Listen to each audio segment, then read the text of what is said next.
saya kira perlu kita apresiasi ya siapapun yang mencari, menurut kehendaknya adalah mencari keadilan di Mahkamah Konstitusi. Sebagai negara demokrasi, ya kita apresiasi warga negara punya hak, para kandidat juga punya hak untuk mencari keadilan. Ya. Kalau apa yang gugatan dari pasangan nomor 1 dan nomor 3 itu hampir mirip ya, yaitu mereka lebih kepada gugatan pelanggaran TSM ya. Saya ingin sampaikan soal TSM. Soal TSM itu tidak semua tahu, Pak. TSM itu yang tahu tuh, yang paling utama dan mengerti itu adalah orang Komnas HAM. Karena kita punya undang-undang nomor 26 tahun 2000, yaitu pengadilan HAM berat. Pengadilan HAM berat itu adalah penyelidikan terhadap sebuah kejahatan yang masuk di dalam variabel-variabel TSM. Tapi tidak semua pengacara juga mengerti tentang TSM. Lagi-lagi kalau dalam konteks TSM, itu yang digugat, yaitu harus ditemukan dulu siapa mensreanya. Sebelum masuk TSM ini, Pak, terencana, sistematis, dan masif, itu aktor ide kejahatan itu muncul dari siapa. Dan itu harus ditemukan siapa oknum itu adalah tindakan perbuatan nyata. Bukan imajinasi kira-kira. Karena begini maka begitu. Pasti karena dia ini saudaranya maka pasti dia orangnya. Bukan begitu. Tapi itu fakta. Fakta ini tuh apa? Ditunjukkan dengan bukti-bukti yang nyata, video dalam pertemuan, gagasan yang disampaikan, ide yang disampaikan, dan orang-orang yang hadir. Ide tersebut, ide kejahatan itu disampaikan kepada oknum aktor-aktor di lingkungannya, Pak. Misalnya di dalam sebuah pertemuan, kita harus lakukan kejahatan atau pelanggaran ya. Kita rampok suara, kita manipulasi atau curang. Itu harus ada orang-orangnya. Tidak terbatas di situ. Kapan mereka laksanakan kejahatan itu? Di mana mereka lakukan kejahatan? Jadi itu ditemukan betul. Tanggal berapa, waktunya kapan, dan di mana. Sesudah itu kita temukan, baru selanjutnya itu apakah ini terencana? Bagaimana cara merencanakannya? Setelah terencana, sistematis. Menggunakan sistem negara. Sistematisnya seperti apa? Nah, saya jelaskan. Terstruktur dan masif. Masif itu meluas.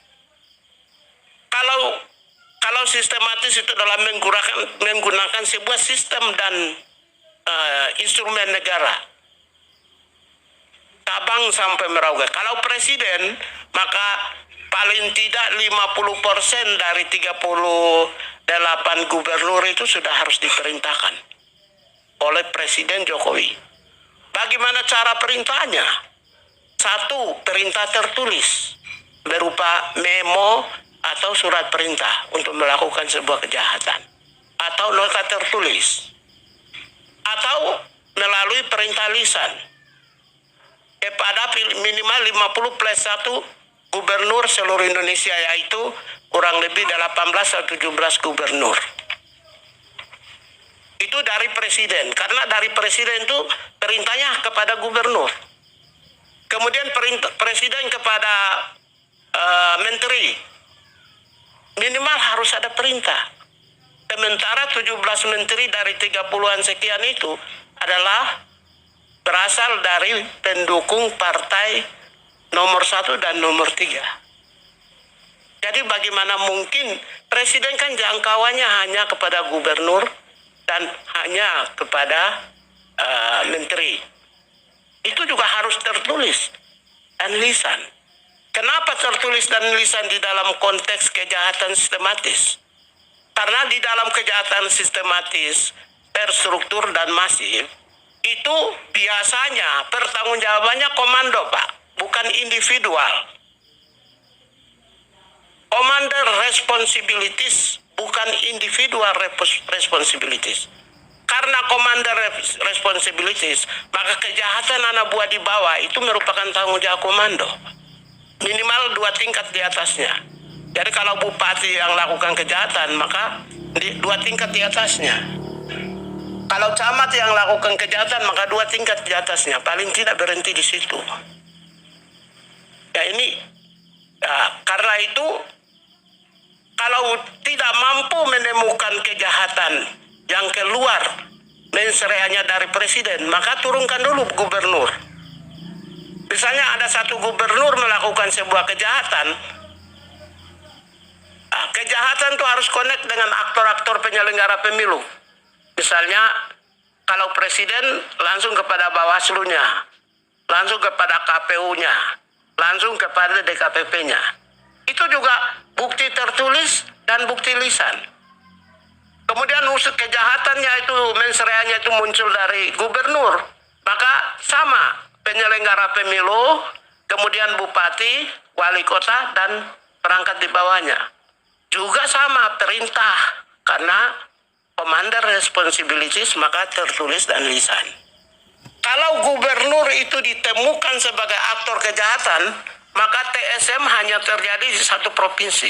Maka satu provinsi bisa dinyatakan gugur atau ulang. Jadi kalau mau ingin pemilu dibatalkan atau ulang, itu hanya bisa ditemukan tindakan kejahatan itu muncul dari Presiden Jokowi. Itu yang pertama. Oleh karena itulah, maka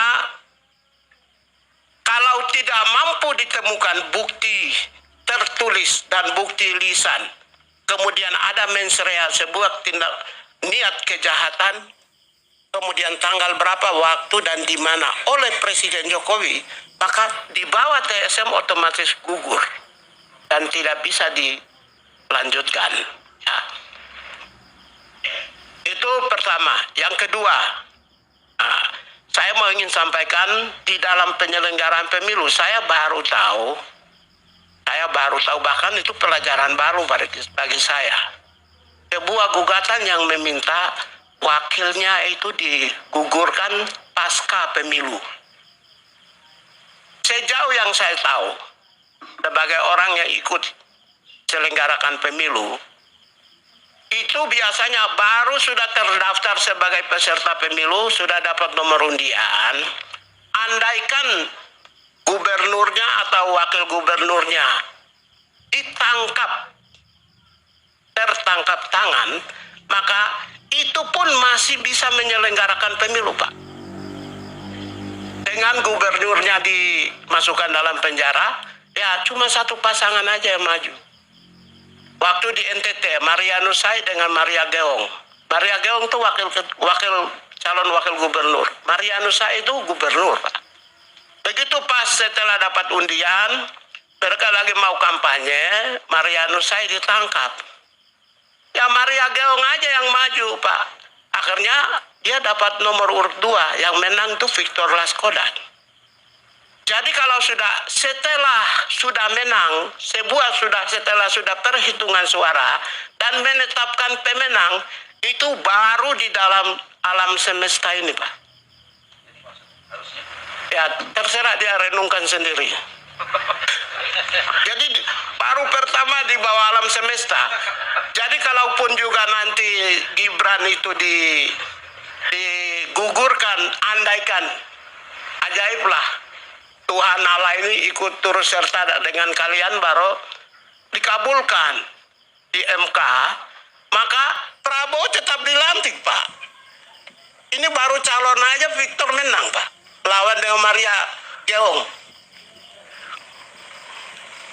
Jadi Jadi logikanya sesudah pertandingan selesai, lalu Gibran digugurkan, apakah Prabowo juga digugurkan? Menjadi kontradiksi interminis adalah Gibran digugurkan dan pemilu ulang. Wow, lebih lagi itu. Gimana itu Bung Rafli Harun sebagai salah satu penasehat tim hukum di 01?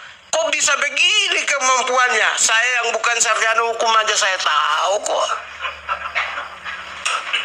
Kontradiksi interminis. Ya, digugurin. Makanya jangan Natalius dibatasi. ini karena bukan sarjana hukum, urayanya kita maklumi aja. Ya. Nah, nanti saya jawab. Bolehlah. Ya bolehlah, tapi sekitar 30.000 kasus di Komnas HAM, saya ketua subkomisi pemantauan dan penyelidikan, Pak. Jadi di Malaysia itu jaksa agung itu dokter, Pak. Jadi yang sarjana hukum tapi gugat keputusan MK yang final dan mengikat, itulah bodohnya sarjana hukum. Karena final dan mengikat tidak bisa digugat. Jadi itu sekedar masukan. Jadi maksudnya, kok bisa ya Gibran digugurkan tapi meminta pemilu ulang? Sesuai dengan aturan yang saya tahu, Gibran digugurkan tetap Prabowo dilantik, Pak.